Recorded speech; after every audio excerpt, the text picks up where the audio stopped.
Union digital centre জাতীয়করণের দাবিতে ঢাকায় অবস্থান কর্মসূচি। আমাদের নিজস্ব প্রতিনিধির তথ্যচিত্রে বিস্তারিত।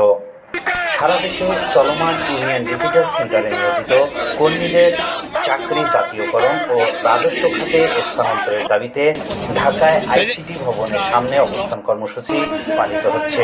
22 আগস্ট বৃহস্পতিবার সকাল থেকে সারা দেশে প্রায় 8,000 ইউনিয়ন ডিজিটাল সেন্টার কর্মীরা সংঘবদ্ধ হয়ে বৈষম্য বিরোধী ইউনিয়ন ডিজিটাল সেন্টারের সমন্বয়ক ঐক্য পরিষদের আয়োজনে অবস্থান কর্মসূচি পালন করছে।